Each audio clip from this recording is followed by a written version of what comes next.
Hello and welcome to From Manuscript to Marketplace, featuring The Centaur's Wife with author Amanda Leduc, Amanda's agent Samantha Haywood, and the book's editor Anne Collins. This series is brought to you by the Authors Guild Foundation with help from our donors and funding from the New York State Council on the Arts with the support of Governor Kathy Hochul and the New York State Legislature. Thank you to them. The Authors Guild Foundation is the charitable arm of the Authors Guild, a professional membership association. It's open to all writers who publish in the US, so if you're joining us from Canada or anywhere else, please visit authorsguild.org to learn about what we do. And if you haven't watched one of these talks before, From Manuscript to Marketplace is intended to serve as case studies in recently published books to give some behind the scenes insight into the process of publishing today. We're joined by the author and members of her publishing team who are here to tell us the story of the book's path to publication, from selling a manuscript to editorial to marketing campaigns, virtual tours, anything like that. And it's a lot of fun. Thank you for being here. So now a huge round of applause, please, for our panelists. Amanda Leduc. Her essays and stories have appeared in publications across Canada, the US, and the UK. She is the author of the nonfiction book Disfigured on fairy tales, disability, and making space with Coach House Books last year. It was shortlisted for the Governor General's Award in Nonfiction. And prior to that, she wrote the novel, The Miracles of Ordinary Men, ECW Press in 2013. She has cerebral palsy and lives in Hamilton, Ontario, where she works as the communications coordinator for the Festival of Literary Diversity, Canada's first festival for diverse authors and stories. Anne Collins is the executive editor of Random House Canada since the start of this year. She's been a vice president of the company since 1998. And before her current role, she spent 23 years as the publisher of Random House Canada and added Knopf Canada in 2009. Before working in publishing, Anne was an award-winning writer and magazine editor. Her second book, In the Sleep Room, the story of the CIA brainwashing experiments in Canada, won the 1988 Governor General's Award for Nonfiction. And Samantha Haywood, agent and president of the Transatlantic Agency. She has extensive experience selling authors in North America for publication and TV and film representation. She launched her client list with Transatlantic in 2004 after working in international rights at Random House Canada. She represents a diverse and vibrant client list of novelists, memoirists, investigative journalists, graphic novelists, cookbook authors, and thought leaders. She's also a founding member and former president of PACLA, the Professional Association of Canadian Literary Agents. And now I will happily turn it over to Amanda Leduc to tell us about The Centaur's Wife. And if you have any questions along the way, please use the Q&A box below and we'll answer as many as we can. Again, thank you. Great. Well, thank you so much, Johnny. And thank you to the Authors Guild for this wonderful opportunity. I hope the discussion today is helpful to everyone.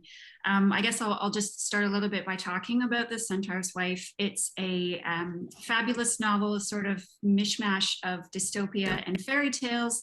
And it centers around a group of survivors who come together in the wake of a planetary disaster, and they're sort of trying to figure out how they rebuild civilization, how they rebuild their city, how they rebuild relationships with each other. And the main character is Heather, and she has cerebral palsy, much like myself. And she has a relationship of sorts with these magical creatures that live on the mountain that sort of towers above their city. And the book is about her relationship with the creatures, and then also just really about survival and about the ways that communities come together or don't come together in the wake of disasters, and how we move through things like survival and grief. And I know we're talking mostly about The Centaur's Wife today, but just as a side note, The Centaur's Wife came out earlier this year in February of 2021. And the Disfigured, my nonfiction book, came out about a year before that.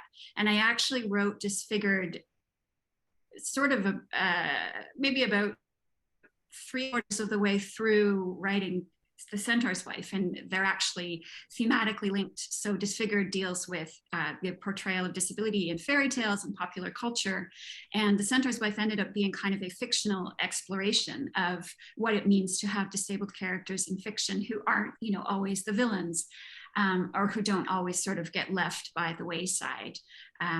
So yeah, that's how those kind of came together. But in terms of the journey of The Centaur's Wife, it's a bit unusual in the sense that essentially we sold the novel on proposal.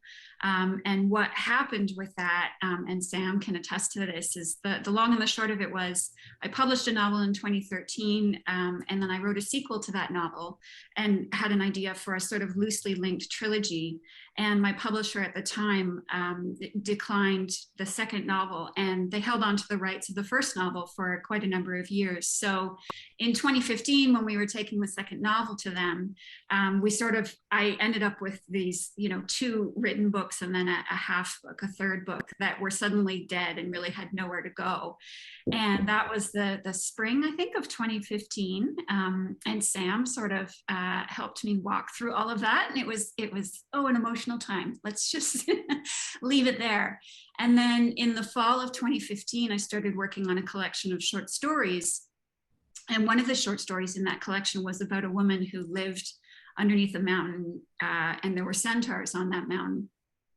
And so by the spring of 2016, Sam and I sort of consider us to be one person when the time comes for a novel to go out into the world. We had this collection of short stories, and I sort of knew at that point that the one short story about the centaur was going to be bigger. It sort of had started to expand, and I was thinking maybe it would be a novella, maybe it would be a novel. And so I pitched the idea to Sam that we would try and sell the short story collection, but then also couple it with a proposal for a book based on one of the short stories. And the reasoning for that was because it has changed a little bit now, but 5 years ago, really, when we were shopping the book, was that short story collections, it's kind of hard, at least in Canada, it has been hard to sell them. So I thought we would try and make a 2-for-1 deal and, maybe make the short story collection more palatable by saying that there could be a longer book with it. And we pitched that to a number of publishers in Canada, and they all said no. And then the last person that it was pitched to was Anne, and lucky for me, Anne said yes. And then Anne, you said maybe we should look at doing the novel first rather than a short story collection, because people do tend to read novels more than they do short stories. And the reasoning there was that I could gain a readership with the novel and then move into short stories after that. So there we are, 2016. Sam, does all of the negotiating, and we meet in the offices at PRH to sort of talk about timelines and stuff. And we initially decided that the book would come out in 2018. Hopefully I would be able to write it over the course of a year. And then the deadlines just kept getting pushed back because it wasn't ready. It wasn't usually, you're selling as an agent, you're selling a full manuscript to a publisher. So I was in this weird space of having a contract for a book, but not actually having any book to show for that contract, which, Sam, do you want to pop in and say, yeah, the time when we did that, you said that you had only ever successfully done that once before, and you were kind of like, I don't know if it will work. So. I was learning as we went. I have a few things to sort of fill out what you just said there, which you walked through beautifully. But to jog it back to The Miracles of Ordinary Men for one sec, the book before the Centaurs, the novel before the Centaurs Wife. I remembered when we went on submission for that Anne loved your writing and came very close. Do you remember that, Anne? Are you able to remember with all the things you read? But I really remembered that. And so do you go? So I was just going to say. Yeah. You remember? I remembered Amanda's amazing ability to make the truly improbable totally believable. So it was like Anne came very close with Miracles. And when the story collection, which I actually pulled up before this to look at the manuscript and look at the story that became the novel we're talking about, when we went on submission with the stories, it's funny, I don't remember other people passing. I just remember Anne really connecting with the stories, and it was like the conversation continued from that first submission. And it wasn't a surprise to me that Anne had the vision for how to do it with you, instead of sort of, even though the stories, were extremely impressive, and I'm not going to speak for you, but what resonated with them, it didn't surprise me that she also had the vision of, hey, what we should do first is actually the novel, and what about this? And, so, we certainly fished our wish and made happen what we sort of almost wanted to happen, like with Miracles, that's. Yeah, no, that's true. I think the stories are fantastic, and the stories are, I think they will be foundational texts for a number of novels, Amanda. I'm pretty sure. I mean, I remember vividly the Wildlife, which is about the hyena couple that lives upstairs, and it's just, a woman who's living in an apartment having a bit of a rough time, and she becomes fascinated with the noises she hears from the upstairs neighbors, and it's actually a couple of very, whatever hyenas who just go about their daily life. And her stories were very much like that. And when we started, I hadn't read anything at all that was anywhere in the ballpark of the Centaur's story, that in the end became the Centaur's Wife. And I always hesitate to sign, when it comes to fiction, partials as well, unless you're dealing with a genre writer or somebody with an incredibly long track with you yourself as an editor. But in this case, even though it was sort of a long and torturous road, Amanda, I'm really happy we worked on the Centaur's Wife. I mean, essentially I think we must have done 6 drafts, I think.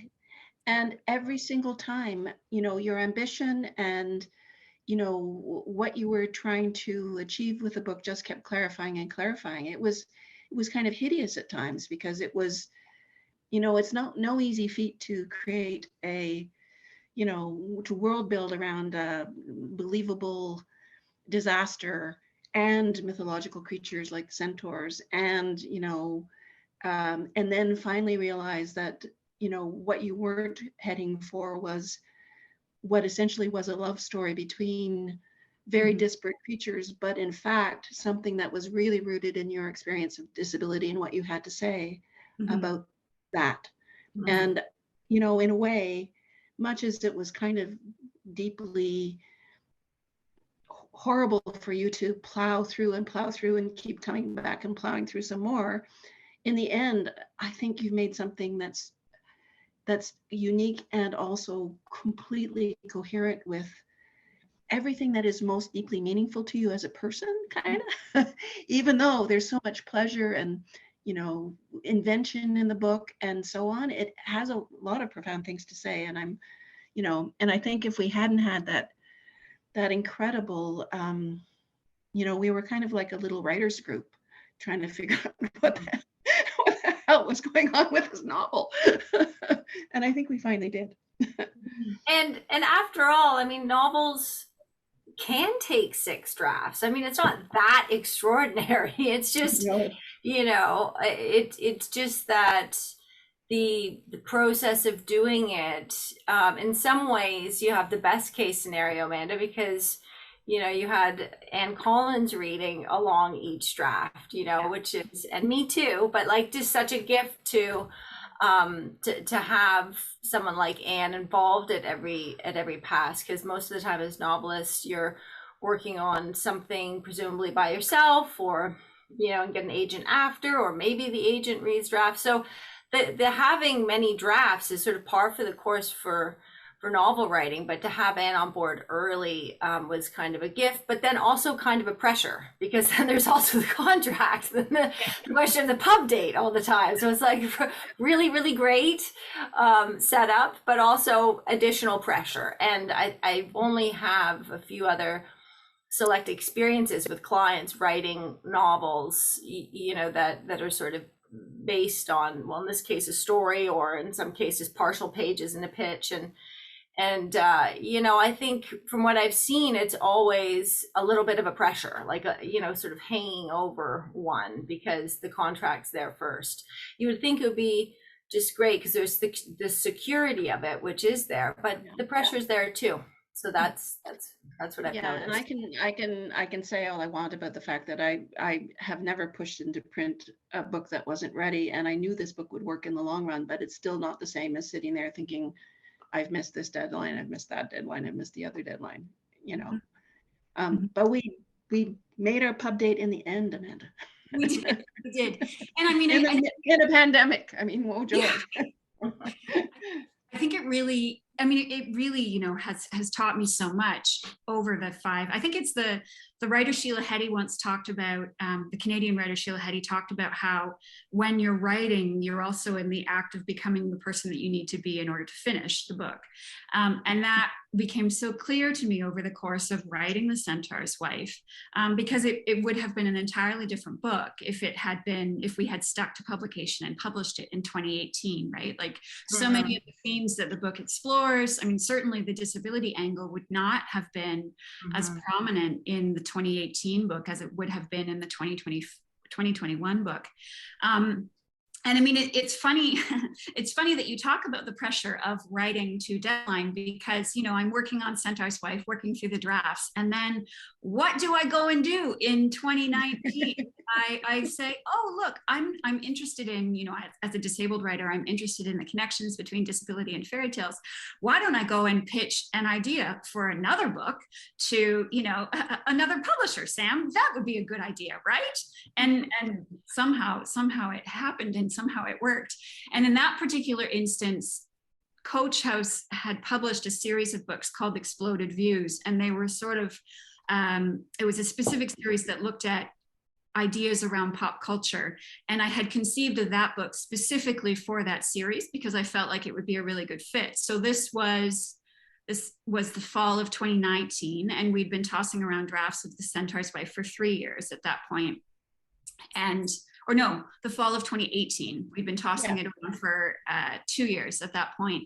And I spoke with Sam and gave her this idea. And then we went to you, Anne, and said, you know, this is what we're hoping to do. We'd like to pitch it to Coach House because this is, you know, sort of a fit for them. And you said, sounds great, you know, go right ahead. And so I worked on Disfigured and I took a break really from writing The Centaur's Wife for the first half of 2019. And it was so helpful because working on Disfigured really solidified some of the things that I had been hoping to get at, especially with the fairy tales in The Centaur's Wife. Those all kind of came together because essentially The Centaur's Wife was about the stories that we tell ourselves in order to survive, and, you know, the magical versus real stories that we get caught up in as ways of things to hold on to. And so, you know, that was really interesting. And then it ended up, after what ended up being a 7-year span between publishing my first novel, The Miracles of Ordinary Men, and then coming out with Disfigured, which came out in the spring of 2020. So there was 7 years there between books. And then all of a sudden I had another book coming out, like in, you know, basically a year and 5 days after Disfigured came out was when The Centaur's Wife went into publication. And, you know, it's been an interesting ride. And that, you know, add a pandemic on top of all of that. And it's been an interesting year. I had the chance to do one in-person event for Disfigured. I flew to New York and did a reading in Brooklyn. And then about a month after that reading, everything shut down. It was the middle of March. And at that point, you know, everything pivoted to virtual. And so it's been virtual events all the way through, which, you know, has been a struggle in some ways and also really helpful in others. I think, you know, the availability of being able to do events virtually and kind of broadcast anywhere in the world really has been really, really valuable. And I wonder, you know, have both of you seen that with the clients that you work with and the kinds of marketing that happens around books within the last 2 years? Well, I think we've been busy making many silk purses out of our situation, right? And I mean, I think on one level, it's incredibly wonderful that, you know, we can have events and people can, in a way, tune in from all around the world. On another hand, I feel like every single author I've published in this stretch, there's no end point on when the demands cease. I mean, essentially, there's if you can do it virtually, then you don't have to organize a tour, you don't have to travel, you don't have any way of containing it, just spreads out like endless fingers of attention. You know, is that a good thing? Is that a bad thing? I think it depends on your nature as a writer. And I have some writers now who are just like, you know, hunkering down and saying no emphatically because they just can't deal with it any longer. And they kind of longing for the containment of an old style book tour and events series. So, I mean, we've learned a lot, and I think some things will never go back to, you know, if you can do events on the other side of the country without the expense of a plane ticket, and right now plane tickets are really expensive, then maybe that's a really good thing. On the other hand, you know, there's nothing like, you know, a live conversation and a hand-to-hand transfer of a signed book from the writer to the reader to cement a connection.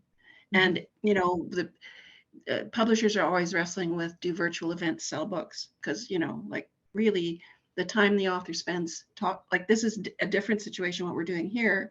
But when authors are talking directly to readers, you're hoping that what happens is the reader gets intrigued and wants to buy a book. You know, otherwise it's, you know, what you're, you know, contributing to the general knowledge and interest of the universe, right? And not making a living, which is hard enough to make as a writer.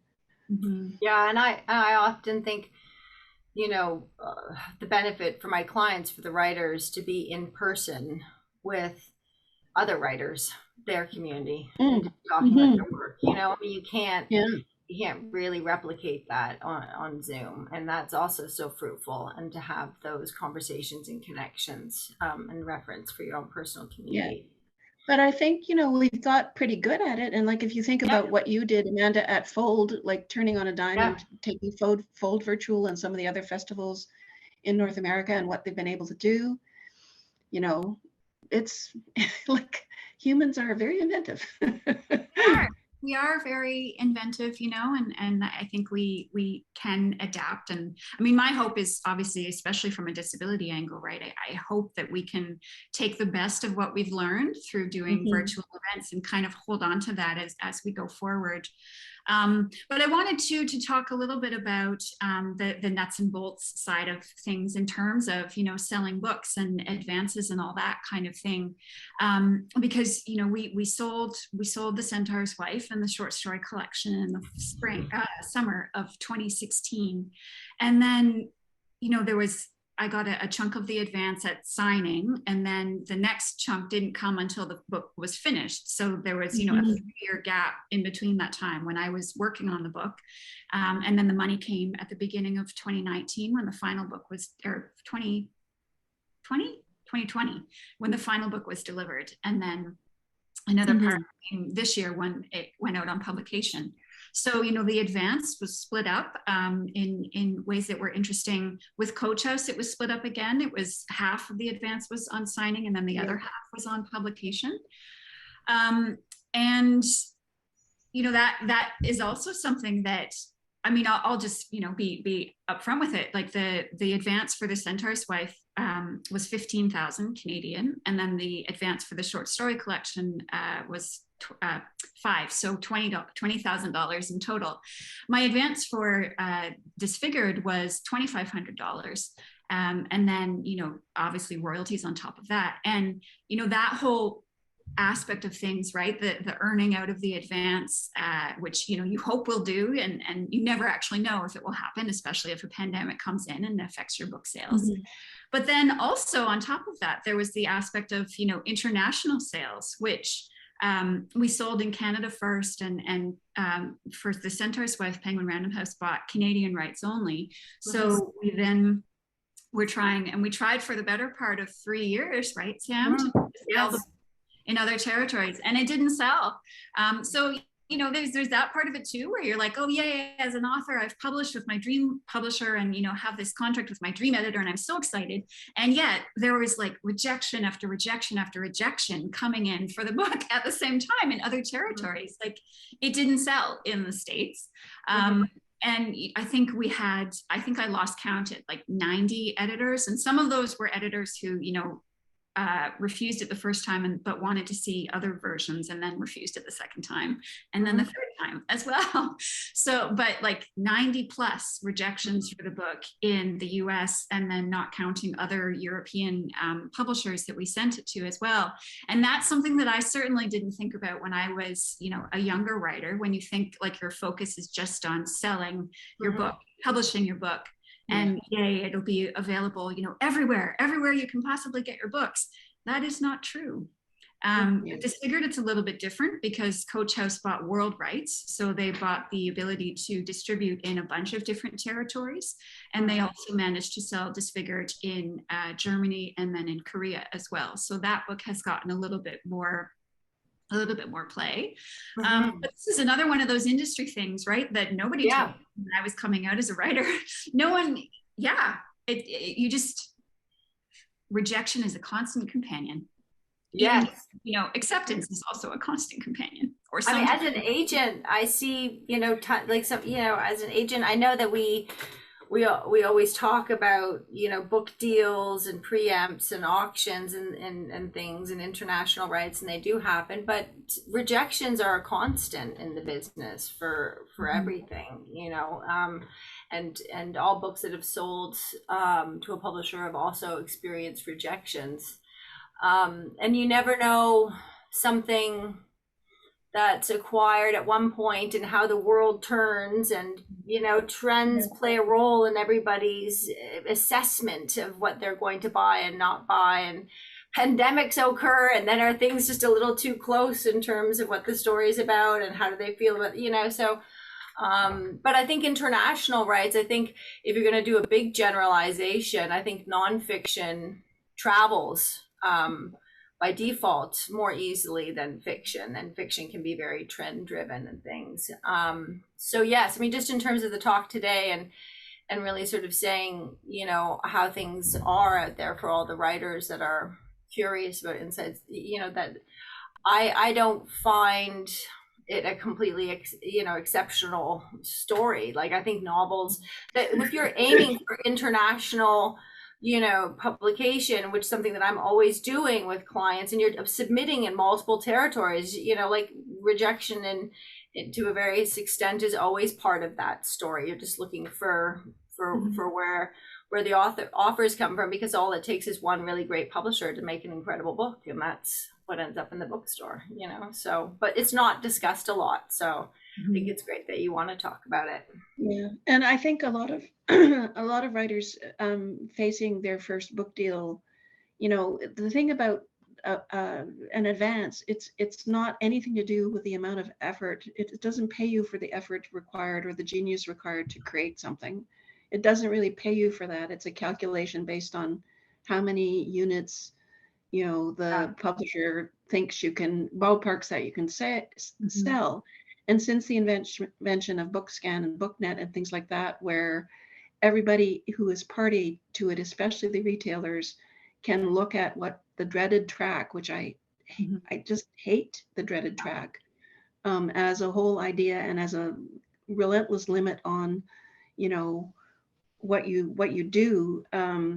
It's a like a self-limiting device in that, there's the track, and so you then have to work really hard against the track. If you think you've got something, then you describe it as a breakout, and like basically you're just dealing with a really. I mean, I think it's so true, right? And it is really hard, especially when my first novel came out in 2013. It did relatively well. It was published in North America by ECW. And I mean, relatively well for a book in Canada. Like it got some exposure, and, it went around to a couple festivals, and I, because it was my first book, I had all of these, expectations of what it was going to be like, and how glamorous and stuff it was going to be. And because so much of your energy on publishing that first novel is like getting published as this huge thing, you get there, and then all of a sudden it's like, okay, now publish another book. And it suddenly, it makes the transition from this sort of dream that you're invested in, and then suddenly, oh, it's a job. And now I have to do something to keep this job, which was, a real shift for me. And I think the thing that has become ever more evident to me as now having 3 books out in the world, especially, the last 2 published in a very interesting time, is that each book has its own particular experience attached to it. I have learned different things about myself as a writer through the process of writing each book and then also publishing each book. And that has been really valuable. Like I'm working on a new book now, a new novel, and I wrote the bulk of it this summer, and it was such a wonderful experience. And that may entirely go out the window when Anne finally sees it, because I might have to go over and over and over it again. The hyenas are coming back though, Anne, so I'm happy about that. But that has been the most valuable thing for me, is to recognize that it is about money, in the sense that obviously you need to be paid to continue to do this work on some level, but it's certainly not, in my case, it's not about money that's like a livable wage. And so it has to be something that, and I say that just because, when you spread the advance out, and I think this applies to a lot of publishing, right? Like, not for every 6-figure, 7-figure advance you hear about out in the publishing world, there are thousands of other authors who are getting much, much, much less than that. Yes. And, last year there was the publishing paid, or maybe it was earlier this year, the publishing paid me hashtag that went around on Twitter. Right. And even seeing the differences between the kinds of advances that people were getting in the States versus the advances that people were getting in Canada. I have friends who are poets who would, look at that and laugh and be like, oh, all of these highfalutin people with their 5-figure advances, and here I am with my advance for my poetry manuscript that was $500. Wow. Like, the discrepancies in the industry are huge. And we don't talk enough, I think, about the fact that it is, well, certainly on the writing side of things, I don't think we talk enough about the fact that it's a business, and you do it because you love it and you put your soul into your art. But there's also something that, the market dictates a lot of how that book then moves through the world. And you get to the, stuff that Anne was talking about, like BookScan and all of that sort of soul crushing reality of it. But then on the other side of that reality is also the fact that, I still get emails. I mean, I got an email on the day that The Centaurs Wife was published. I got an email from someone who read Disfigured and said, I just wanted to write to you and let you know that your book totally changed my life. And, it has made me think differently about myself and my own disabilities, and has really made me aware of what I can do as a person. And then, that was a wonderful thing to hear going into the publication of another book. And I've gotten the same kinds of emails and letters from people about The Centaurs Wife as well. The Centaurs Wife is interesting. It's kind of a polarizing book. People either really, really love it or they really don't like it at all. But I think that's what, certainly for me as a writer, that's what I've had to hold on to, right? Is that I'm going to write anyway. So what I need to hold on to are these experiences that really carry something within them that actually goes deeper than the money. And I mean, obviously the money is nice. The money is great. And publishing with a house that you really care about and that really cares about you, and working with an editor and an agent that, I deeply, deeply love, and who I feel like, you both have my corner in ways that are extraordinarily valuable. Like, all of that matters so much. And we don't, when you think BookScan and when you think how many copies have you sold, none of that factors into those discussions, and it should, because it's a holistic approach to it, which I think is more realistic and really what we should be talking about more. Yeah, but money can also be a funny thing too, because if one puts too much pressure on the work from a financial perspective, in terms of, I need to have X amount to to make it worthwhile to do this novel because of, and I'm not doing these things, so I've got to make this much money off the novel. I mean, and here in this discussion, we're talking about literary fiction, so I have to distinguish that because there's so many different types of publishing out there. But I think that, it's strange for an agent to say it, but I think that can also creatively, negatively, impact the work, and I think there's a lot around the creation of the work that's so important to be considered. Like when you talked about Disfigured and how we went to Anne and Anne talked to her about, you're wanting to do that work for Coach Houses. And, you know, I think that, and I'm going to say this, Anne can tell me if I'm wrong, but I think that on a level, Anne also, because Anne's also a writer and an amazing publisher, knew that somewhere that would also help unlock some of the things in your novel. And so when we're talking about money and stuff, like, it can also become such a, you know, you can create a lot of energy around the work by defining it because you didn't get X amount, or I should have had this amount. And like, that's not great for the writing either sometimes, you know? And so I wanted to mention that in terms of context. Yeah. It's good to talk about the realities of it, but not get so focused in defining the work by it, you know? Yeah, no, it's, you know, money is a very tough subject because some artists get overcompensated in a way for their work, and others get drastically undercompensated. You know, the measurement through cash is a really tough one. And I mean, the only things that I feel like I can control what our sales and marketing team try to do for a book, for sure. Mm-hmm. But the thing that I really can control is working with the writer to make the book the thing the writer's trying to make. Mm-hmm. And with Amanda, both writing Disfigured and also, I think, in a way, you know, some things happened to you, Amanda, that mm-hmm. actually showed you how much this book was also about kind of grief and survival through loss. And you know, that makes it sound like it might be a read that will, you know, whatever, but it's intensely enjoyable read about some things that are really sad. So you know, and I think in a way, I don't regret a moment of but I don't regret a moment of the years it took to get to the final shape of it, because it got so much richer because you were able to connect so more. You could start to see how the things that were happening in the novel were a way to, you know, like you said about Sheila Heti, that knot you're trying to untie, and that person you're trying to become in order to tell the story. So yeah, and I, you know, here I am talking from the vantage point of working for, I guess, the biggest publisher in Canada, and working with a whole pile of writers across genres, and, you know, saying in the end, being happy about the work you make is the only sure satisfaction that you can have as a writer.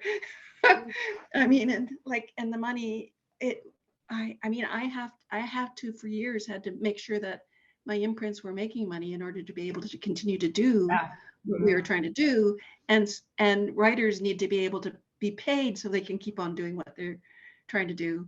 But it's a very tough subject, and there's no justice there.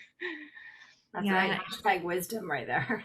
It is so true. But I think too, and I realize that's because the way that our culture works now, I read an article years ago about the life of books, and it talked about how books have, you know, a vertical life, which is the life that happens right after the book gets published, and sort of, you know, what outlets it appears in and that sort of thing. But then they also have horizontal lives, right? And an author's career also has a horizontal life, in the sense that you're always creating art, right? You're always, you know, you're trying to figure out different things in the different books that you do. And I mean, I think about this with someone like Alice Munro, right? Who everybody thinks about as this revered short story writer, and rightly so. But you can also, when you look at her work over the span of her lifetime, you can see the way that she's grappling with different things in each different book, right? And she goes through phases where she's wrestling with certain things in certain novels. And, you know, that also is not talked about as much, right? In the sort of the literary culture that we have right now, because there isn't, or not that there isn't, but I think it's just hard to hold on to that idea of vision of, you know, art over a long period of time, as opposed to, you know, the art that comes out right now, and whether it becomes a bestseller or not. And that is also something that, you know, I wouldn't have been able to deal with it, like I mean, I didn't really arguably deal with it very well at all when my first book came out. Just the expectation, and in my defense, it was a first novel, and I was a little bit younger than I am now, and you just have so much wound up in it, right? And two, another thing that I think is important too is I definitely had conflated the Canadian market with the American market, and thought that because here in Canada, we read books by American authors all the time, that it went the other way, and it doesn't always translate. Yeah.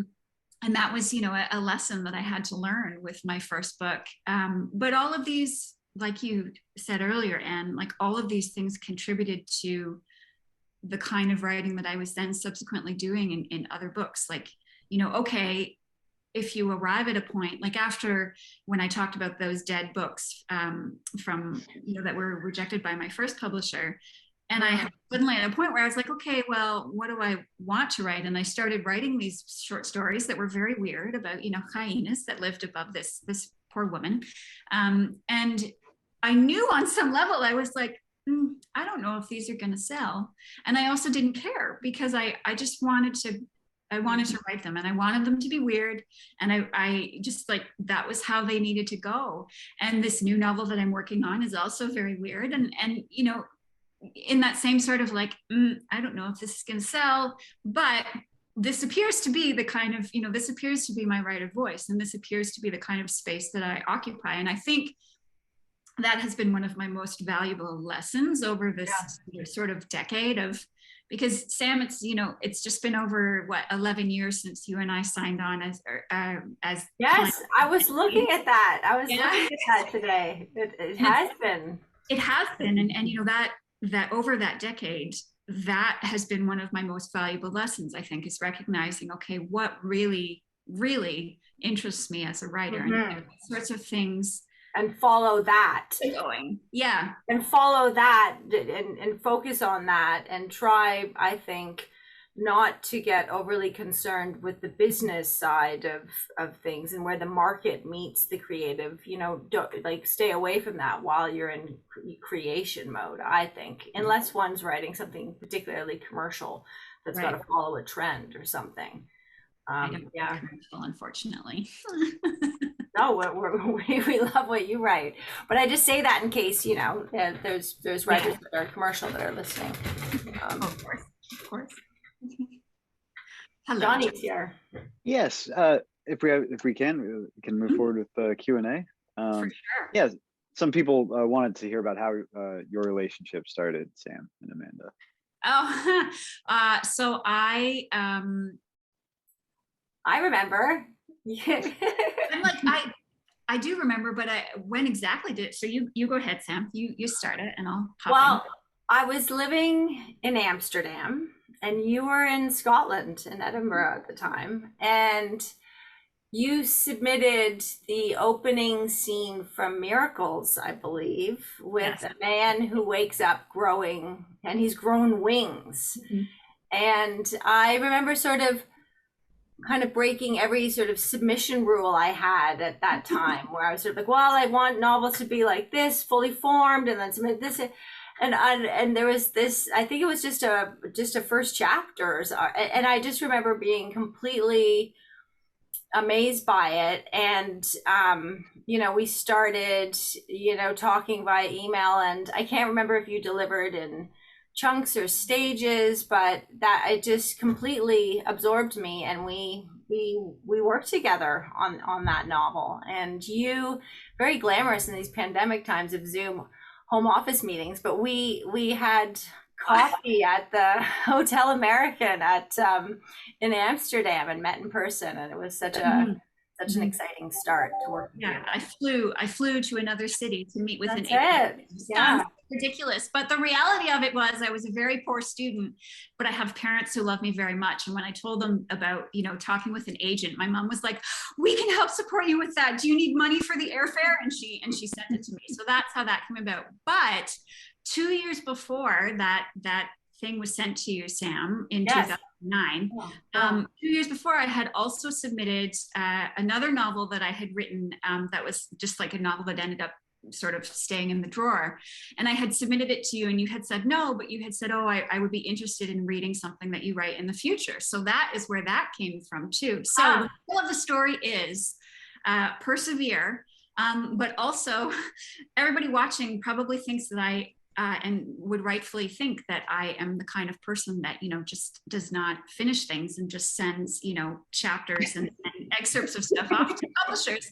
And that's not always, you know, it doesn't always work for everybody. So absolutely run with it if you'd like to, but I don't know. I don't know if I'm the poster child that you want to be following here.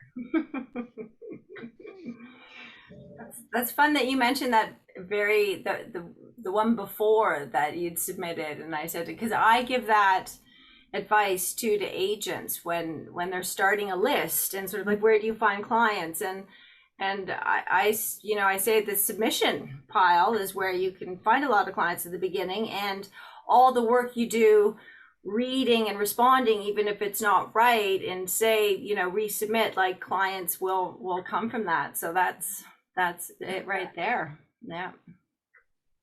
Someone asked, is it okay for a writer to submit improved material to an agent later after? Is it okay for a writer to submit, what was I missed that? Improved material.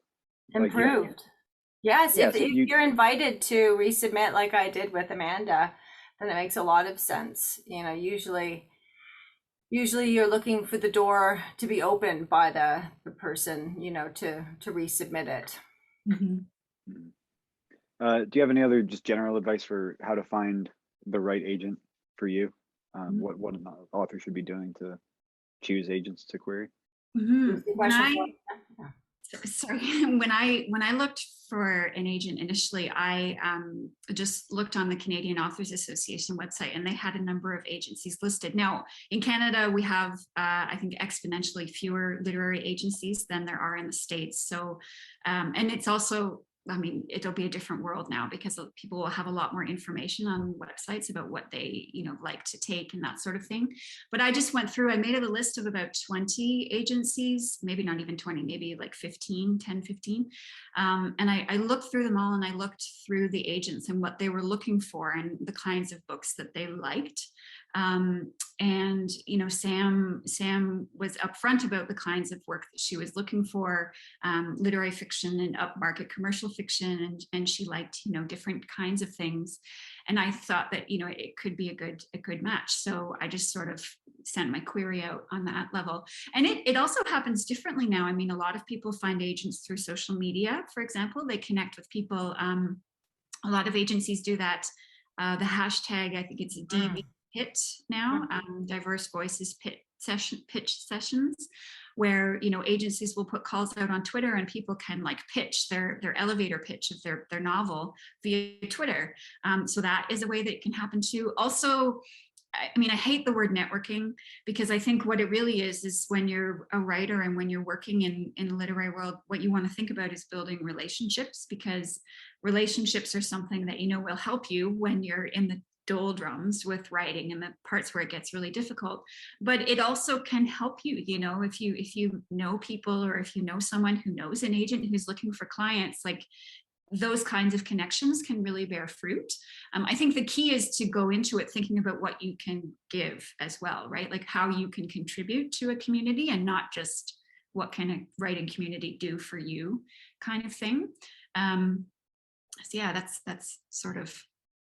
That's great advice right there. That's good. Sam, someone asked, you mentioned that nonfiction travels well in relation to fiction.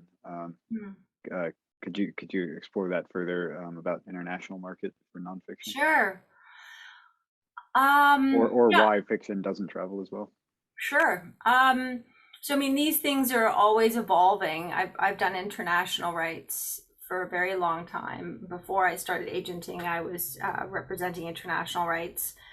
And like right now, I'm speaking in generalizations that nonfiction is stronger. And I think that's a result of domestic authors are being published more than ever in Europe, for instance. So, you know, the Dutch are reading more of their own Dutch authors, and they're reading more authors from France and Spain, and the same thing's happening in Italy. They're reading more of their own Italian authors, and they're reading more German authors. And so, when that's happening, then the slot that they might have for an English language author is, it's being reduced all the time. It's getting smaller and smaller. And then the competition between the territories of the English language markets, then, the Americans and the British and the Canadian, the Australians, and everything, like there's more competition for that. And so I think that contributes to it. And in some ways it's great that they're reading more of their own authors, and but that's one of the things that's happening. I think the pandemic meant that a lot of publishers pushed books forward and fiction forward because they weren't certain how it would be received in their markets, and some of their international acquisitions got pushed forward. So it didn't really feel until sort of this fall, with the sort of opening up again, that publishers internationally were seriously looking more at novels, and because they started to publish the ones they had acquired 2 years before, and there could be room in the future. So I think that goes to it. And I just think that nonfiction, often it's practical kind of nonfiction, and it's like a tool, it's serving a purpose. And so there's a sort of insatiable need for those You books. can maybe define the reader better sometimes with nonfiction. You can say this is a book that will serve this particular chunk of the universe, and so we can make a bet on it. And it's a slightly more quantifiable ask. When you take it to your sales and marketing team, they can sort of see, in the age of metadata, which metadata bits will respond to which word. Anyway. Now, Anne or anyone else, some people have asked about negative reviews or poor sales figures and the effect on future books. So how much does it scare you off of an author if they have not the best track record? It doesn't ever scare me off, but it does make it hard to keep your sales and marketing people completely 100% devoted, and your retailers. It's just, with everybody being so data driven, you have to really work hard to get them from the data to the actual thing itself, and to see the potential of the thing itself. So it's just the way the world is. It's full of numbers, and people think the numbers reveal a pattern, and it's full of likes, and this is like this and this is that. It always has been, but it's much more intense since the data aspect of our business has given us more hard information about what's going through cash registers everywhere. So publishing is still a lot of wishing and dreaming. It can't ever be anything else, because it deals with what one individual soul with help can make out of the universe. So it's all about wishing and dreaming. But the numbers are crummy sometimes, and you just have to think, okay, how do I can see this huge thing for this next book. How do I get everybody over the hump of the negative number pattern to just seeing what the book might deliver to readers? Now, we should touch on marketing and publicity. What would you say worked best for the Centaurs Wife, Amanda?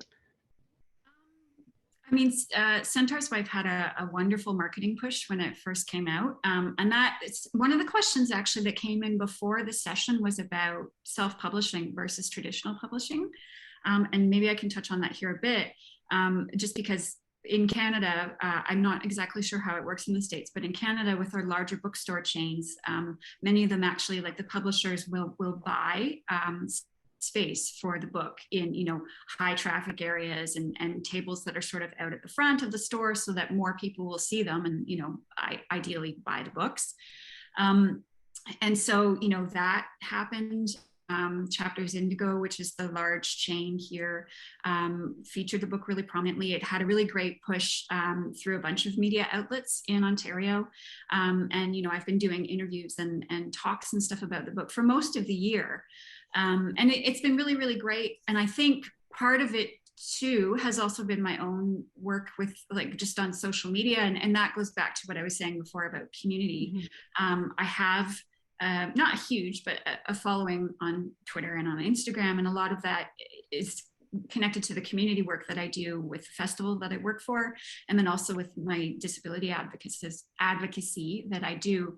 And so all of these things kind of intertwined, and I was able to talk about the book in different areas, in different spaces. And when it comes to self-publishing, I think it's sometimes a bit more of a gamble because you don't, for example, have the institutional support of a larger publisher who can do something like, put your book in a large bookstore chain. Although some larger bookstore chains do have opportunities for self-published authors to get their work in there, but they're probably not going to prominently feature the work. And I think with self-publishing, you just have to hustle a bit more. I think it's also an industry that, genre writing it's maybe easier to get books, that are successful in self-publishing if they're books of a particular genre. I work in a really sort of in-between space, which, does not lend itself well to self-publishing. And I also have a full-time job, right? So I don't necessarily have the time for myself to hustle in the way that I felt like self-publishing would require of me, which is not to say at all that it's not a legitimate path, because I think for some people it is, but I think you also have to recognize that you are, ready to be that entrepreneurial person who can really push your book. And so that is sort of where that came from. And the marketing push for the Centaurs Wife, is very much still intertwined with Disfigured as well. So, and because Disfigured has had a little bit more of a sort of worldwide push, or at least outside of Canada, it's been helpful because I can sort of, talk about Disfigured and then be like, also, I published a novel this year, which deals with the themes of Disfigured. And, I send books out to people and sign them and sort of, act as my own woman marketing service in that regard. So maybe, maybe self-publishing, I wouldn't be as bad at it as I think I would be. But I think, marketing in this day and age, as a writer, you do take on some of it, even if you are publishing with a larger house. But you have to do it in a way that feels comfortable to you, I think is the most important part of it. Because otherwise it won't stick. Like people will tell that you do not like it. Yeah. And you do use social media as an author. Do you have tips for those who are nervous about jumping into social media? A lot of authors feel pressure to try to create a platform. I mean, I think the most important thing about social is that you really are just looking for people to engage with, and you don't have to be on every single social media platform in order to do that. Arguably, you don't have to be on social media if you do have another way of engaging with the community and engaging with the readership. But social media can be helpful for that regard, and it can help get you a platform in a short amount of time. For me, Twitter is sort of my natural habitat. I'm much more comfortable on platforms like Twitter. I do Instagram as well, but not as much. And I, am staying far away from places like TikTok and all that other stuff, because I'm not comfortable there. And I know that if I was to go on TikTok, I would be obviously uncomfortable. So I think what's key in that social part of things, the social media part, is figuring out what works best for you and then just running with that. And again, approach it as a community. Don't approach it as this is a place to sell my book and have every single tweet that you put out or every second tweet that you put out be about your book and where people can buy it. It's really, you want to strike up conversations with people, and you also want to uplift other people too. I think that's a huge part of it. So much of my inadvertent marketing work for my books has been the connections that I've made through promoting other writers, and uplifting other voices. And I think that is a really important part of things that we maybe should talk about more and don't talk about now. Well, it's been an hour. So just final thoughts. Is there any parting advice that any of you would like to share, or any predictions for publishing in the year ahead, if it's even sane to try to predict what people are going to want to read in the future? Johnny, I'm very sorry, and Amanda and Yeah. Sam. I have a hard stop. I'm supposed to be thinking about the fall 2022 list right now. So I really enjoyed the conversation. It was lovely to hear you talk, Amanda, and you too, Sam. And I hope that the people who are listening found it, useful in some regard. Okay. See ya. Thank you. Thank you. Bye, Anne. Bye. I think maybe why don't you go, Sam? Oh, sure. Okay, so predictions. I mean, I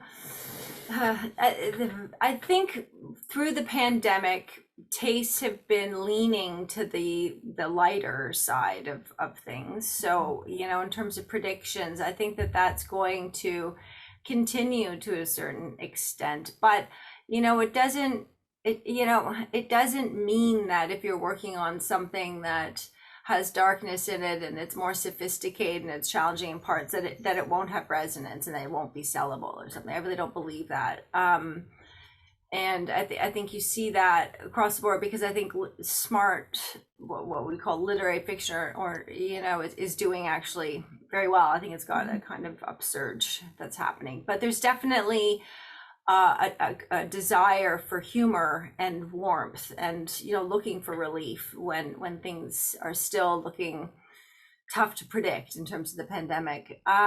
So that's the best that I'll do with my crystal ball. And then I would just say, in terms of parting advice and things, a lot of what Amanda's said about community is so valuable in terms of how to approach writing communities and lifting up other voices and what you're bringing, like that is just really, really valuable. So I would just dig into that, and then say, when it comes to getting an agent and publishing in general, it's a combination of persistence and also listening for, and this is what I do too with rejections actually, but listening for themes. If there's resounding themes in something and you're hearing the same thing repeatedly, pay attention to that. Everything, there's a lot of subjectivity in the business of people bringing their personal experiences, but if you're seeing something happening a lot with your work in terms of what people are coming back to you with it, pay attention to that and try to respond to it. And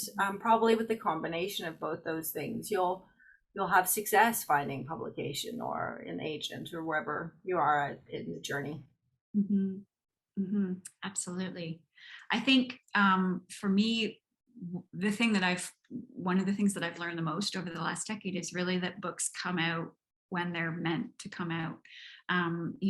The things that interest you as a writer interest you for a reason, and the stories that you're captivated by, there is a reason behind those. And as I saw with the Centaurs Wife, again, it would have been a totally different book if it had come out in 2018 when it was supposed to. And I needed to do the growing in between and for it to become the book that it was really meant to be. So that's something that I hold on to now, especially that I'm, going back into that process of working with another manuscript and trying to find a home for it and all those kinds of things.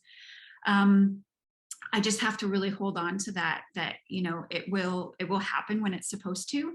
And this is where the community becomes really valuable, because in the interim, in between selling a book and all of that sort of exciting time when you have a book out in the world and you can promote it and yada, yada, I have lots of people in my writing community that I can turn to and I can talk to, and I can celebrate their books and celebrate their work, knowing that they will celebrate me in turn when the time comes.